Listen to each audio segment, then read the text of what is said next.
This is when facts and faith, because I don't know what's going to happen, facts and faith begin to come together and they conspire to build this sort of spiritual experience. So,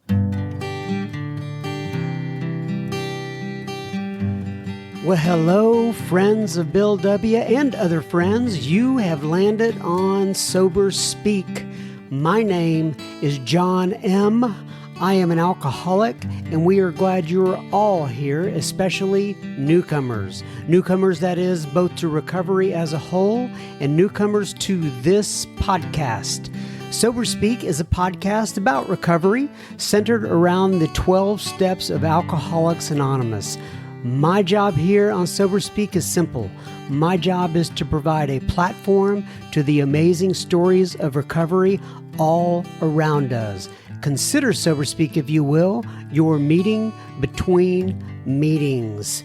Please remember, we do not speak for AA or any 12-step community. We represent only ourselves. We are here to share our experience, strength, and hope with those who wish to come along for the ride. Take what you want and leave the rest at the curb for the trash man to pick up. Supercalifragilisticexpialidocious. I hope I'm saying that right. That was the voice of my friend Mr. Marty C. that you heard here at the beginning of this episode number 275, and you are going to be hearing so much more from him in just a moment. But first things first, this here episode is being brought to you by Mary Lynn and Laura.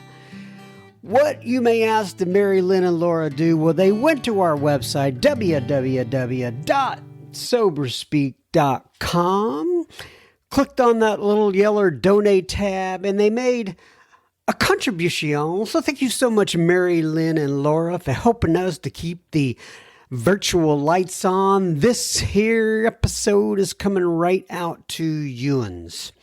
If you are not in our super secret Facebook group, go to your Facebook application and search for I can never get this right. Search for Sober Speak Secret Group. Ask for admission into the group and we will get you on in there.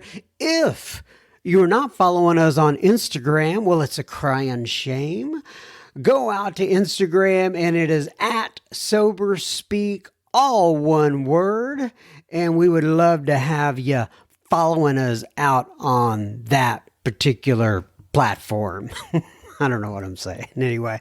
All right. So this week we're going to get right on into Mr. Marty C. I'm sure most of you heard last week where Marty C was talking about step 4. And guess what? We're going to talk about step 4 more in depth this week. This is part 2 of Marty's presentation or interview, I guess, whatever you want to call it, regarding step 4. And this one is called Fears and Sex.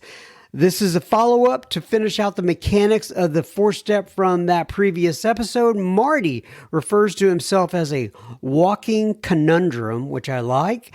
And what do we talk about in this one? Well, we talk about the sex inventory, fears, self-reliance, and much more. So, ladies and gentlemen, please enjoy this particular episode, and we will have plenty, listener feedback at the end of the episode. Enjoy. Okay, everybody, so we are sitting here again with Mr. Marty C. from the Great White North. So, Marty C., to begin, why don't you go ahead, introduce yourself, give your sobriety date if you wish, and tell people where you live, please. Hi, John. Thanks so much for having me. My name is Marty Cosgrove. I'm an alcoholic, and I'm a member of the Prince George Group in Hamilton, Ontario, Canada, which is just in between the Falls and Toronto. But we're actually really well known for how wonderfully beautiful and pristine and clean and happy and content we are in our little hamlet. I love it. And I have to ask you, so you have a sweatshirt on there. I hope I'm not identifying you too closely or whatever, but what is that? It says Far West. Yeah, no, I think it's just a brand. I think it's a Mark's Workwear House brand. A little shameless. Well, I just gave them a little advertisement then, huh? Yeah, Yeah, because it says far west in 1970. I guess they were established in yeah, 1977 or yeah. something like that.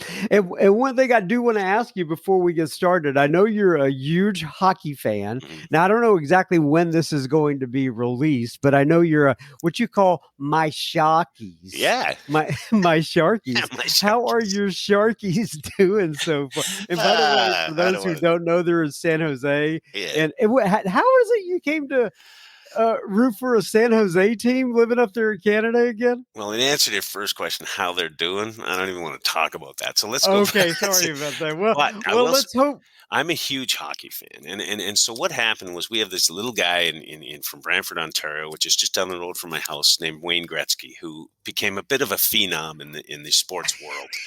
And I followed this guy with my heart, and I got sober in 1987 when he was an Edmonton Oiler, and then he moved down to the Los Angeles Kings. And the Los Angeles Kings had no market for hockey. But I went to a lot of AA meetings and I loved hockey. So that combination had me coming home at 10 o'clock at night. And the West Coast time to our time was 3 hours difference. So I started watching all this West Coast hockey. And in 1991, the league expanded and they brought in a couple of teams, and the San Jose Sharks was one of them. And I love the colors. They made I love their logo. They had a bunch of tough Canadian kids on their team, and some of which were from our area. And so I just started watching the San Jose Sharks every night at 10:30 at night. I watched all their home games because I got the hockey package many years ago before it was popular, and I became a huge Sharks fan. And they have been the winningest NHL hockey team. Nobody knows this in the last 30 years until the last few years. The last few years, they're an Oh, absolute atrocity, and it's painful to watch. However, I'm not bailing on them. I'm going to stay with them, and that's how I became a Sharks fan. And to understand, like I see the passion with some of you guys with the football. This is the same with us with hockey. We get up in the morning, we play it on the street. We can make sure our kids are on the ice. I build a rink every year, up at my house, and there's hundreds of kids that come out and play on that. My guys are playing at 5:45 tonight. All the AA guys. If you don't, never seen that copy of the Grapevine, there's a copy of a Grapevine that says "Fellowship on Ice." And that story in there is about all us AA guys who ended up playing hockey together and still are together all these years later, 35 years later. so you're pointing there? Are they going to be playing up near where you are, Yeah. like on? Really? Yeah, I'm going to join So them. you I'm going to join them for chicken wings at 7:30. But they're playing at 5:45 tonight. All my AA guys. No. That's great. That's great. Are you the only Sharks fan that you know of in your area? I am. I am the only Sharks fan around. I can't, and I don't understand it. Like I said, because I'm not kidding. They were the best hockey team in the.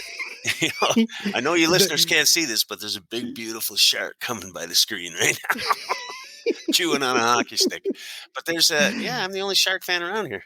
Yeah, It makes but me think of that song. You know that old. Remember Steve Martin used to say, "This is when the shark bites yeah, with his sharp teeth." That's what it yeah, reminded me of when you were it's deep. showing me that a second ago. All right, so let's get in here to some AA stuff, if you will. All right, so last time that we got together, we started step 4, but this has been the deepest dive that I have done regarding step 4. And I'm glad because I think it's really important. I know a lot of people are curious about it because they hear a lot of different ways to do it. They have, like you talked about last time, they have all these various guides out there. Some of them are internal in AA, some of them are from treatment centers and stuff like that. And then there's more of the AA way, I guess. And last time we talked about several things. We talked about basically the mechanics of the 4-step, and you took us through. You didn't get through all of it, but you got through most of the 4-step and the 3 columns, and then the 4th column, and then the spiritual malady. We talked about all of that and what it actually means. In fact, I think it's so important. I know we covered it in the last time during the last session, but you said that how somebody knows that they have done the 3rd step is what? Well, one of the best indicators is that you're sitting down with a piece of paper and a pen, and on the top of that piece of paper says grudge list, and you're writing down over the past transgressions in your life. And nobody made that up, man. Nobody made that up. It says, next we launched on a course of vigorous action. This is right after you've done a third step prayer with somebody who matters to you. Like me, I do it with my guys, right? My guys I sponsor do it with their sponsees. Next, we launched out on a course of vigorous action, and that first step of which is a personal house clean. That's telling us right there that now we've got some action to commit to. And the first course is house cleaning, which and it says, which many of us had never attempted. And it says, though our decision, the third step decision, was vital and crucial. My God, isn't it? Can you just have any more descriptors that indicate anything more than that? Like, it's vital and crucial. It could have little permanent effect unless at once followed by a strenuous effort to face and be rid of the things in ourselves which had been blocking us. It said what? I think it said a year later. Is that what it said? Just kidding. You're pushing my I'm coming right through the screen. Let the listeners know I've got my hands around his throat right now. Hey, this is the point a lot of us try to make. But it says what? I mean, I'm joking, joking, but it says, and I know, and I love you for that, because the emphasis needs to be there. And this thing about, you're not ready to do a 4-step and all that kind of stuff. I think a person's not ready to do the 4-step if they haven't done steps 1, 2, and 3. But if you've taken the first 3 steps, which means, understanding or certainly admitting the powerlessness of your situation without a power, and then recognizing that only that power can get you to that reconciliation. And then in the third step, asking that power to help you do that with an understanding or another person of similar mind. And then this. And that's how it is. There's foundational work in steps 1, 2, and 3. That gets us ready to do the program. The program of AA is steps 4 through 9. That's the program. And your desperation will drive the earnestness with which you go at this, not time and space and getting your family back and clarity, or getting your job back, and then we don't get well and then start working on getting well. Right.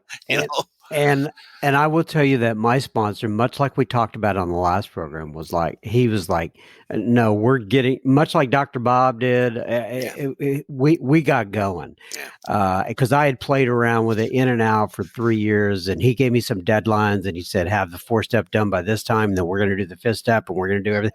And there was no lollygagging on it. And I also want to put this out there just because of what you said about steps 1, 2, and 3. And this is my experience. And that is, I did steps 1, 2, and 3. I guess I would say to the best of my ability, but I didn't really have that internal recognition of being hopeless until I went through that 4th and 5th step. And when I went through that 4th and 5th step, I saw it on the back end. And I said, this is absolutely crazy. So at least I was following the process, right? And I was continuing to do it. So even if you're struggling out there with steps 1, 2, and 3, I would still advise going through with steps 4 and 5. It's not going to hurt you. That's a great acknowledgement. That is a great acknowledgement. It's the key is to follow directions. It isn't what you get out of the directions. You follow the directions. You're awake. It tells us in after the 5th step, this is when we begin to awaken. It's when we begin to awaken is after the 5th step. A couple of things I want to address that we talked about on the last episode when we were on, and that is, I didn't really ask you about it when we were recording, but the fact that you said you get 18 to 20, I think is what you said, guys in your basement once a year, something like that, and you go through the steps with them, and I think that's, absolutely fantastic. Do you do that every year? Yeah, we're right in the middle of one right now. I'm writing inventory right now as we speak. Right now, like I wrote inventory before we got on this call. I think that's great. I want to throw this out there because we also talked about this on the last podcast, and that is about workshops. And I for whatever reason, I feel called to a workshop, and I've been kind of I'm waiting for one to come around, but I have enough of a platform, I guess, to where we could just like sponsor one down here in Texas, but I don't know how to. If anybody's out there and you know how to organize these kind of things, I don't know how to. I mean, I know there's finances and there's hotels and there's announcements and all that stuff involved, and I know how to get a podcast out, obviously, but I don't know how to do that stuff. So, Marty, maybe you could tell me afterwards, or maybe somebody listening can reach out to me and let me know about that. We get one. we can get one set aside. All right. So we talked about that. We talked about on the last one. We talked about Mr. Brown and about how somebody needs the. And then one other thing I want you to cover real quick before we go on again and finish out the grudge list, and then we talk about hopefully the fears and the sex, and we get to that. Uh, you said during our last time together, you said our part versus our mistakes and what the book actually says. You says a lot of people will say, okay, it's time to look at my part, but the book actually says what? Uh, the book says that we're looking for our mistakes and faults. That's what we're seeking out here. We're not looking for our part in these resentments. We're looking for our mistakes and faults in general. The inventory was ours, not the other man's. So you can't look at a part in something without, and the way if you and I were live right now and it was a blackboard or whatever, I would draw a great big circle. And in the middle, I put a little dot and I would make it a pie graph and I would draw your part. And so the way it would look, though, is there'd be this little sliver of pie for me, and all the rest would be your part. And that's the story my ego always wants to tell. Because the book says, although we're willing to admit that we're a little bit at fault, we were sure that the other man was wrong. Our book tells us that over and over again, is that that's what our ego will do. It'll admit a little bit of complicity in the problem, but we really don't believe it. Like, really, we know it was the other person's fault. Well, that's not what we're looking for here. In the last column, it's our mistakes and our faults. And the way we get those things is, what did I do to that person? Okay, if my mom is the first one on the list, what did I do to my mom? And then the second column is, if I'm upset with my mom because she threw me down the stairs or because she called me names, if I'm upset with her for that, it says, well, what did I do to her? Well, I lied to my mom. I stole from my mom, blah, blah, blah. And then it says, putting out a person out of my mind completely, have I ever done these things? And the second one, well, I don't think I've hurt lots of people intentionally, and I've called lots of people names, and I start writing that down. I call my brother Paul names. I call my sister names. I called this person down the street names, and I start writing those things down. That's what that inventory evokes, that last column, my mistakes, my faults. What did I do? And it's long. It's a lot of writing. Right. Wouldn't have been such. This is what I love about these two episodes that we've done so far, is that there's you're giving some real good specific examples of the type of things that people actually deal with. Okay. All right. So have we finished up then? Is there anything else that you want to say about the grudge list and then the fourth column that goes along with it? Anything else that we may have left off? Just reminding people that when I'm talking at this, it's respite care. We're coming first time through. Okay. As you do this in practice, whether it's annually or every couple of years or whatever it is that you and your sponsor decide is the best way to approach your recovery program, take the advice and the specific directions out of the book and follow them. And an inventory of this type will change, and the magnitude of your growth will be exposed to you. You cannot write a duplicitous inventory. It's almost impossible if you're growing along spiritual lines. So if you do this a year later, you will want to push a little bit further. You'll want to see a little bit more. And we encourage that. We don't discourage that. We don't want that in the first run through. In the first run through, it's like triage, man. We need to get you to this. We need to get you through this work. We need to get you making amends. We need to get you in the line of fire. So that's what we'll do. And while you're there, we encourage you to go back and take another run at it. Let's see what shows up. It's a beautiful thing. I'm glad it never ends. All right. So, and by the way, the pages in the book that Marty is referencing, just in case you don't have real good a frame of reference where the book is concerned. It starts on page 64 and it goes to page 71 in the big book of Alcoholics Anonymous. It's all in the chapter called How It Works, if you want to go look it up. All right. So let's move on then. So that is if you listen to the last episode we had with Marty regarding the fourth step, and then you listen to this episode, the first part of it, you'll have a really good base for step 4. Excuse me, a really good base for step 4, the grudge list or resentment list. Yeah. All right, now we're going to move on to what we call the fear part of the inventory. Marty, I'll just let you take it from there. It basically goes at the bottom of page 65 and then goes to page 66 and 67. So I'll let you take it from there. Okay, so in doing the inventory, don't blink here. Don't blink. This is again, I want to say one of the most exposing and most powerful things it's one of the things that I can lay down to say to people. You don't think AA works? Watch. I'll prove it right here. This is where it says that we begin to come closer to this power. It says in this fear inventory. And the interesting thing about the fear inventory is it's 100% effective. And I mean, you can't go wrong with it, because it says we reviewed our fears thoroughly. What does that mean? Okay, I'm going to get another piece of paper. And we know that piece of paper and a pen. And I'm going to review them. It says we set them on paper, not to be confused with not setting them on paper, just using your brain, or using your iPhone, or, people like their iPhones. No, it says we set them on paper. Set them on paper. Please. Although we use it. The times have changed, you old geezer. That's what they all say to me. I said, just set them on paper. Please set them on paper. So we reviewed our first. We set them on paper. So what does it do? What does that mean? What am I afraid of? What am I afraid of? I'm afraid of heights. I'm afraid of companionship. I'm afraid of being alone. I'm afraid of success. I'm afraid of failure. Same guy. I'm afraid of heights. I'm afraid of being too far down on the ground. Same guy. What I find out is I'm a walking conundrum. I go through this list, and I'm afraid of yelling and screaming. I'm afraid of being abandoned. I'm afraid of financial insecurity. I'm afraid of never having enough, never being enough. I'm afraid my children are going to be sick. I'm afraid bad things. And you write them down. You exhaust the list. What are you afraid of? And usually what happens is you got this big, long, couple of pages list of fears.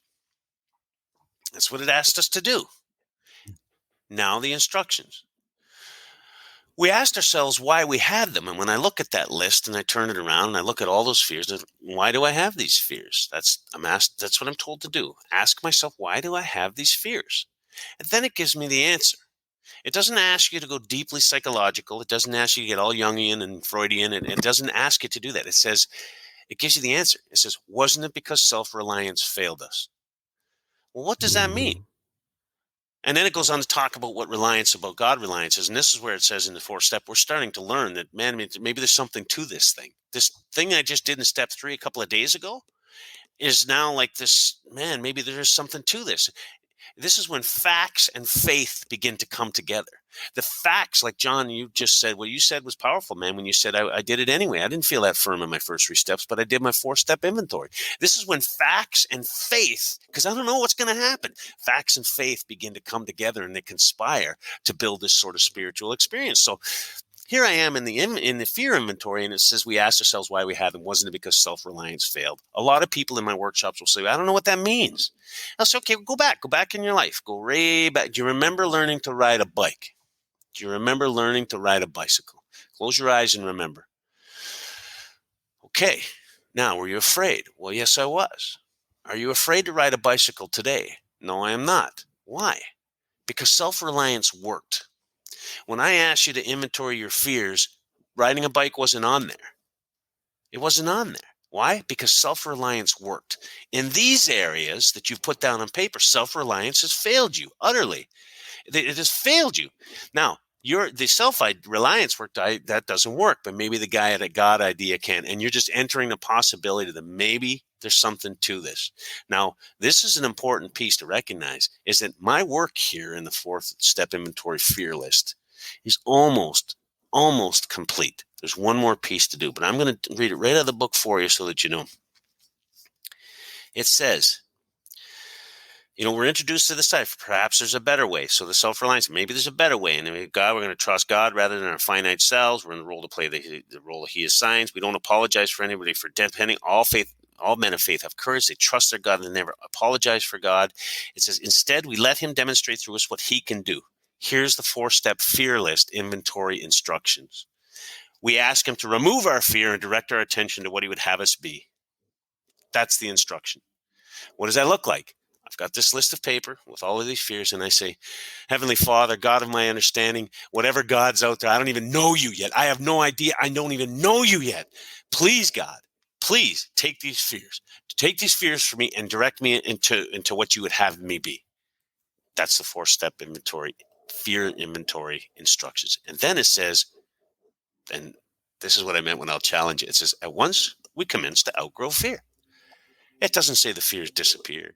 It doesn't say they go poof and they're not there. You're still sitting in the same seat you just said the prayer in, and you got the thing in your hand, right? But it's at once we commence to outgrow fear. How do I know that that's true?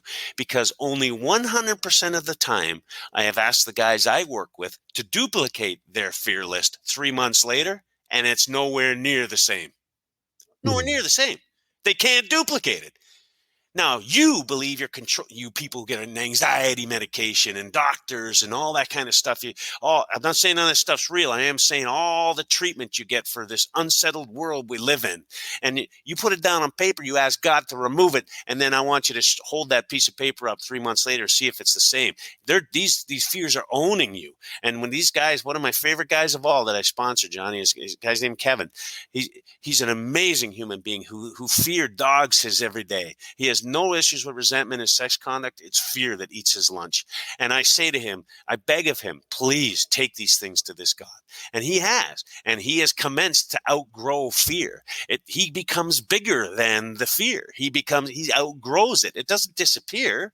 He just is bigger than it. If they come, the fear of his child being ill or something like that, it doesn't consume him anymore. He's bigger than it. Why? He has power. He has this power. We don't apologize for this power. We don't make excuses for this power. We don't even have to try to explain it to somebody else. We at once commence to outgrow fear. I think that is phenomenal. And like I said, can I prove that Alcoholics Anonymous works? I sure can here. I sure can here. I'm an addictions therapist is what I do. And most of my work is spent running cognitive programs for people with anxiety and depression. That's what I do. And I offer up cognitive solutions to anxiety and depression. And almost invariably, the human condition is to try to manage things themselves. We give them all kinds of tools on how to manage their anxieties. Not in clinical therapy do we ever say to them, let go. That is not a clinical sort of term we use. Let go. But the fact is when I've said to people before, put them on a piece of paper. If you believe in God, and some of them do, if you believe in a God, test your faith with this piece of paper and ask God to remove these fears. See what happens. If they're still there 3 months from now, I'll give you your money back. That's what you can have your money back. And they come back and go, oh my God, that's gone. And it's like, same with the people in AA. Like I say, so many people. And I understand this because I lived this way for so long. I would have low-grade anxiety before my feet even hit the floor in the morning. I would wake up, whether it was the alarm, and I would have this low-grade butterflies in my stomach, anxiety, almost nausea, before my feet would hit the floor because of all that had to take place today. Because I didn't have a 12-step program. I didn't have a relationship with this power that was there in all times. I had a Bush League pinch hitter God that showed up through the day when I caused trouble. But this thing gets you connected in the moment, in the now, and you can be free. This is the one when I say you can be free. So that's it. That's it for the fear. The specific directions are that we put them down on paper.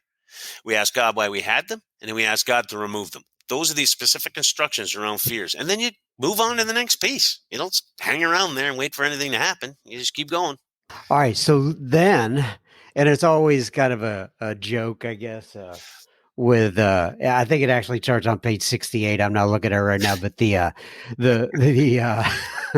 the sex inventory Bunch of wise guys. begins there a lot of it's on page 69. People get a chuckle out of that. But I mean, but it's serious stuff, right? Let's talk about the sex inventory, how you view it. I've heard a lot of people not only throw, the physical sex piece into this, but kind of relationships, maybe anything that didn't fall under the resentment or the fear part, and some people you can put in here. So talk to me about the sex inventory, what you think is important, how you take guys through it, and kind of the mechanics of this as well. Okay. Again, man, we're given such specific directions, right? The only direction we're not really given is on who to look at. And so what I do with my guys is because I want to be thorough. And again, it refer to the fact that it's thoroughness and honesty that is the dictates of the work I'm doing. Is I'll ask the guys to go right back to that place where their little heart fluttered, and they say, "What? Go way back, first girlfriend, whatever. Go way back there and start there, and just jot a little thing down there about what that little friendship or relationship was like and what happened and where it went. And then we're gonna subject all the relations from that point to this test. And that's how I do it, John. And a lot of guys don't understand, and I put it like this. This is how it goes. I'm in grade 2. I'm 6 years old. I'm a pretty normal kid, I think, by all by all alcoholism standards. But I'm 6, and I got this teacher, and she is beautiful. I mean, she's beautiful. The public can't see me, but you know what I'm saying. She's beautiful. Now, and I would sit there and ogle all day, right? Every day. I loved her, Johnny. I tell you, man, I loved her. And all the kids were going out to play, and I'd bring her an apple, and remember the chalk brushes and stuff, and I'd go out and Yeah. I'd do all her chalk brushes for her, and I'd come in and ask her if she needed any more help. I loved her. Well, that school year ended, and the summer came and passed, and she came back, and her name wasn't. Her name was Miss N, but she came back. Her name was Mrs. K. The bitch cheated on me. She got married that summer. Now, now outside of the context of jest, I really felt that way. But didn't she? Now, here's the question: did she not know how much I loved her? Did she not know how much I cared? You know, that never changed in me till well, it's still there. I still think magically. I think my partner should know what I think or what I feel. That never changed. Now, how does this come up in inventory? Well, I got to tell you, she hurt me. She cheated on me. She hurt me. Right now, does that mean that no? But I'm looking inside me, and I'm going, where did I go with that? I don't trust women. I don't trust, I'm not going to kiss anybody's ass anymore. I'm not going to be nice anymore. That doesn't work, and the whole thing didn't she know? Doesn't it matter? My feelings didn't matter. She didn't even know my feelings. You know what I mean? So I got a lot of juice out of that inventory. And people, when I tell people that, they go, man, that's stretching. I says, no, not for me. It's not. I got more truth out of that inventory than I did that sort of array of women that I, gently partnered with over in my drinking years. Like there was no connection there at all to draw from.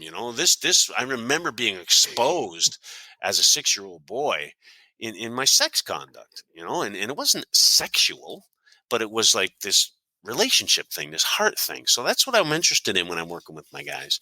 So what we do is we take each guy. I ask them again, do a list of names. Go back, just try to remember the names. I give them a day or so, a day or two, just go back and write down some names. And a lot of guys are cowboys, right? They come back, I can't remember all the chicks that they're cowboys. And I say, well, you shouldn't have been such a skank then, because you have to write them all down. Those are the guys that really make work. Those guys who are still marginalizing women. So I get them to write a lot.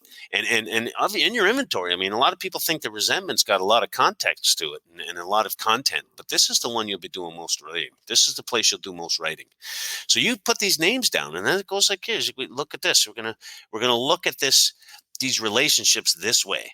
It says we reviewed our conduct over the years past. So this goes back to it says we reviewed our fears thoroughly. We're going to get paper and we're going to write it down. It says, where have I been selfish, dishonest, and inconsiderate? So I take each relation and I ask that question. Where had I been selfish, dishonest, or inconsiderate? Even in the case that I gave you, that 6-year-old case, if I'm really, really examining it, and I look at it and I go, I was selfish because nobody else knew what I was thinking. I was dishonest because I was trying to con her and manipulate her. And then I was inconsiderate because I never shared with her how I felt. Now, people would laugh and say, well, you're 6. It's not like your guys were going to sail off into the sun. That's not what I'm talking about. I'm talking about me. It's just me. It's my experience. That didn't change at 7 and 10 and 16 and 26. That didn't change, So there it is. So whom did I hurt? Well, certainly I was hurt there, and I can't think of anybody else at that point. But did I unjustifiably arouse jealousy, suspicion, and bitterness? No, I did not. Where was I at fault? What should I have done instead? Well, in this case, one of the things I said, what should I have done instead? I should have expressed my feelings to the individual. Simple. If I don't get anything else out of that inventory, isn't that something? What should I have done instead? I should have expressed my feelings. And we got it down on paper and we looked at it. So if anybody says this isn't a place for paper, this is just in my head. No, it says we got it down on paper. So that's the inventory. That's exactly what we do with each relation. So I go through all the list right up until current. And I subject each relation to these questions. And then it says, we got it down on paper, looked at it. And in this way, we tried to shape a sane and sound ideal. Do you know what that means? Do you have an experience with that? If you hear of any of us in our lineage around Mark or anybody else talking about a sane sex ideal or a sound sex ideal, oftentimes you can ask them to pull it out of their pocket. The guys I sponsor can hold it up to you and show you it. If you talk Mm. about the sex conduct, they'll show you their ideal. Why? Because it's in their wallet. And here's what happens. I just said it to you. It says, what could I have done instead? In that particular case, I could have expressed my thoughts and my feelings. I could have expressed them openly. My sane and sound ideal is being shaped, and in my future relationships, that's what I'm going to do. That's what I'm bringing to the table. I'm only going to be in a relationship where I'm able to share my thoughts and my feelings openly. And that becomes your ideal. You're not going to subject yourself to anything less than that. If somebody hampers in on that or cordons in on that, then that's not the relationship for me. And I can begin or end relationships based on my ideal. I can participate in them wholly or as minimally as I want based on my ideal. But my ideal is God given. Here it says, we tried to shape a sane and sound ideal for our futures. We subject each relation to this test. Was it selfish or not? Every single relationship I have ever been in, I was not able to say not selfish. I'm Mm. 100%. I find that unbelievable because coming out of some of those relationships, I'd have told you it was completely the opposite. Right. Lie detector test. Yeah, you too. Yeah. Oh, yeah. I'd have told you total opposite. You know that it was not me, not me. And then it says we ask God to mold our ideas because this is the instructions and help us to live up to them. I can't do it on my own. Those ideals come out of my inventory, but I have to recognize that me managing it or being the manager of those ideals is not going to work. I have to ask God to help me live up to those ideals. And we remember our sex powers God given, therefore neither are good. They're good, neither to be used lightly or selfishly, nor to be despised and loathed. And then it says we got to be willing to grow towards this sort of objective. So these ideals that come as a result of simply me flipping it and saying, what could I have done instead? That's where my ideals come from. If a relationship broke up because I'm a lying scoundrel, I cheat, I lie, and so I write down in there, what could I have done instead? I could have been forthright and honest. I could have had fidelity. I could have been loyal in my relationship. That's what's written on my ideal card. And I look at that and I think, holy shit, I can't live up to that. And it's like, well, you don't have to. You have to ask God to help you live up to that. And let's Mhm. see what happens. And then it goes on to tell us it's one of the two places in the book that says we're sure to get drunk.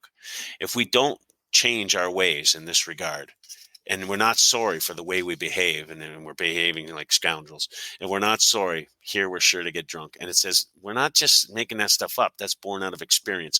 And these are men that fidelity, was a high moral.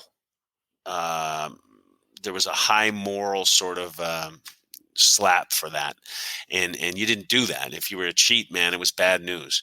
And so all of these guys had this in their inventory, and it was very important to them. And I like the way they did this. As long as we stick to the fidelity of these questions, the production that comes out of our inventory it didn't matter it was written in 1939. The production that comes out of this inventory now for Marty Cosgrove is huge.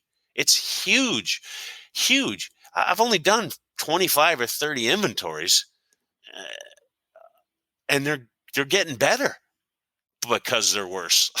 Or I don't even know how to rephrase that.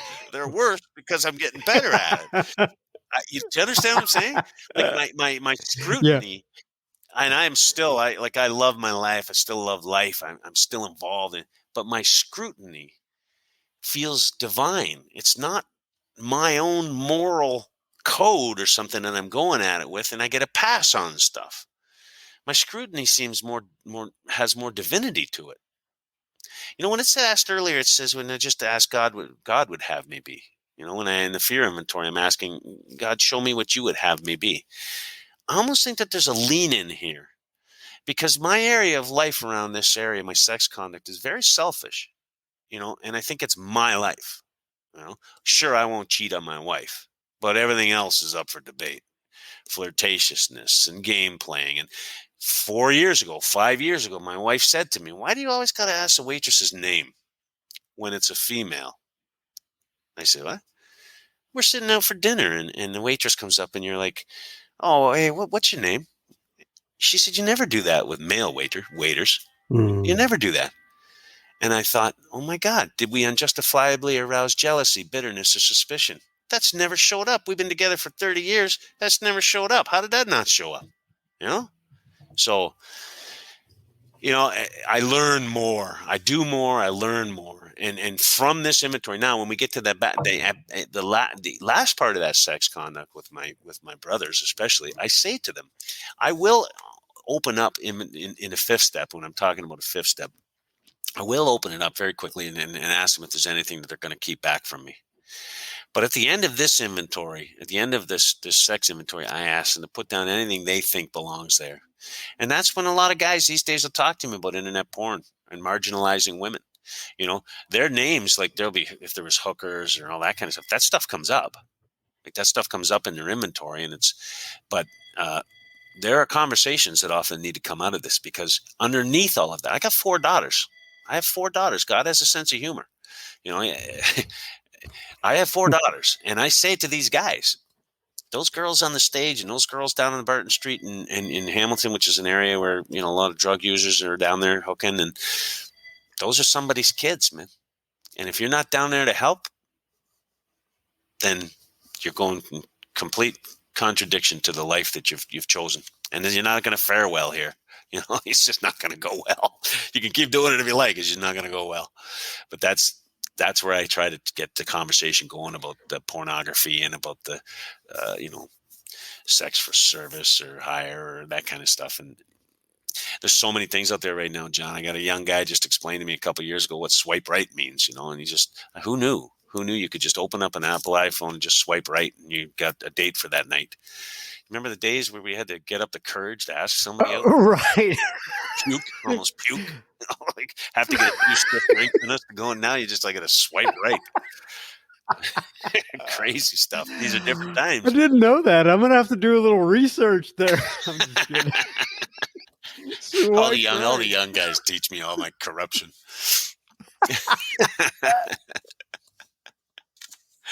So that's it in the inventory, guys. And our book says, hey, there it is. Don't be scared of it. It's more inventory. It's more information about you. It's your favorite subject. It's like, don't be afraid of it. Go for it. And there's no wrong way to do it. There's just like to do it or not to do it. And you never are allowed to have an opinion on the fourth step if you haven't done it. And that is one of the rules of my little circle. No more. You're not allowed to have an opinion on a fourth step if you haven't done it. Well, right. I'm tired of hearing people scare other people from doing it or even attempt to do that and make it something that's not. Yeah, it's the boogeyman, isn't it? It's not that bad of a boogeyman. It seems like it's going to be incredibly arduous and hard and stuff, but it's really not as bad as it looks. No. All right, Marty, listen, this has been both of these episodes. I mean, this is the deepest dive. Like I said, I've taken on a 4-step, and I know you have even more if we wanted to go. Yeah, I kept looking up at the clock up there. I kept looking up at the clock. This is fantastic. I really, really have appreciated your time here. I know all the listeners are going to enjoy it as well. Once again, I'm going to read from page 164 from the big book of Alcoholics Anonymous to close us out. And the reason I'm talking slow is because I'm getting to page 164. Okay, here we go. Abandon yourself to God as you understand God. Admit your faults to Him and to your fellows. Clear away the wreckage of your past. Give freely of what you find and join us.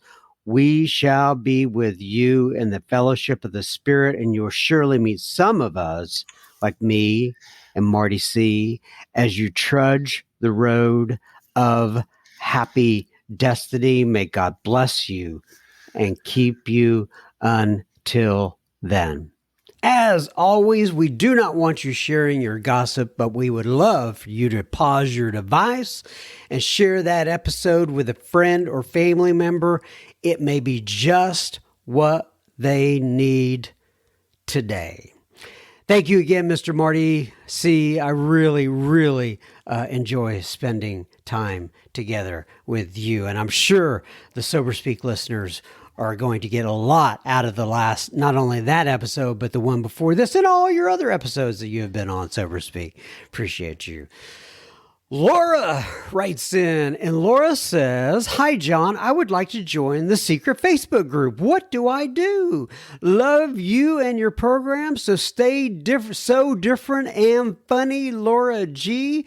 Well, Laura, oh gosh, I think I talked about this on the beginning of the episode today, and I hate to pound it in with everybody, but go to Facebook, search for Sober Speak secret group, and ask for admission into the secret Facebook group, and we will get you on in there. I had somebody else actually on Instagram write me and say, "Hey, can private groups be seen by other fellow, or if you're in it, can other people see it?" Now, I'm not an expert on Facebook. You may want to Google that, but my understanding is that once you're in there, that only the people who are in the group can see that you are actually in that group. So, but you may want to Google that just to be on the safe side, or go to the Facebook website and ask them just to be safe. Okay. Terry writes in, and Terry says, "Hey, John, I know your podcast touched so many, and I know how much work you put into it. Your service to the AA community is amazing. I am filled with gratitude every time I listen. So thank you." So tell Anonymous, I don't know what she's talking about here. She says, so tell Anonymous, I had a voicemail that came in, I don't know, a month or two ago, something like that now. And I posted it on the group and I responded to it. Mr. Anonymous did not really like my style. He thought I was detracting from the AA message and all that kind of good stuff. And hey, I'm fine with that. Everybody has, it's like chocolate and vanilla. Everybody's got their own taste. But anyway, so she's replying to that and she says, tell Anonymous from New York to take a different kind of flying leap. Is what she says. Yours in total gratitude, Terry. Well, thank you, Terry. I appreciate that. And if I knew who Anonymous was, I would, respond to him. But he didn't leave any sort of contact information. Katie writes in, and Katie says, and the subject line was transparency. And she says, first of all, John, Happy New Year. She wrote this a couple weeks ago. And she says, second, I've wondered the story behind the host of the podcast I've listened to for years. Talking about me. She says, thank you so much for sharing a little of yours. The relationship you were able to transform with your mother shows just how recovery works. You loved her exactly where she was, and your God light shined for all to see. Keep up the great work, and thank you for all you do. The share was perfect, and I will always remember this and hope to use your experience, strength, and hope with others one day. Thanks again, Katie. Well, thank you, Katie.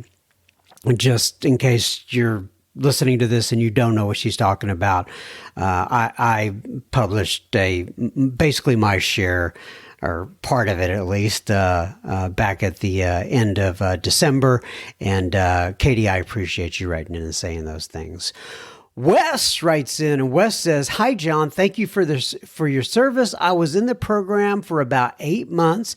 I had a slip, and now I'm back. I'll have 60 days sobriety on January 5th. I want to thank you for what you and Brad, so he's talking about my friend Brad here in the area, who is very generous with his time and resources and everything, reaching out to people who reach out to me and or reach out to Sober Speak, I should say. And he was working with Wes somewhat. And anyway, he says, I want to thank you and Brad for what you have done and hope y'all are doing well. I lost Brad's number.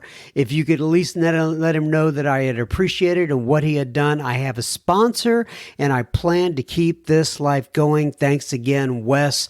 Well, as you know, Wes, I got you and Brad in touch, and God bless you. I'm glad you are on the right path, Mr. Wes. Thank you very much for listening, and I'm thank you for the update. Elizabeth writes in, and Elizabeth says, "Hi, John. Your podcast, Sober Speak, has been my companion for years now." So we've been companions together, Miss Elizabeth. She says, "Thank you for your service. Not only are you helping listeners like me, you're also helping your guests. I can hear the healing taking place as people share. Last night I cried while I was listening to Brian P.'s story about tending to his dying father. It was extremely touching.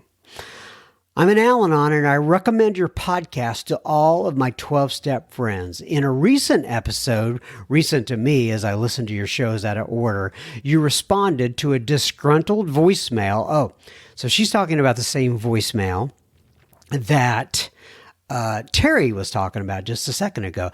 Anyway, you responded to a disgruntled voicemail with such grace. It was someone complaining that you needed to speak less, that you needed to speak less on the show. And then Elizabeth says, I couldn't disagree more. Well, thank you, Elizabeth. She says, having your kindness and joy makes the podcast a safe place to land.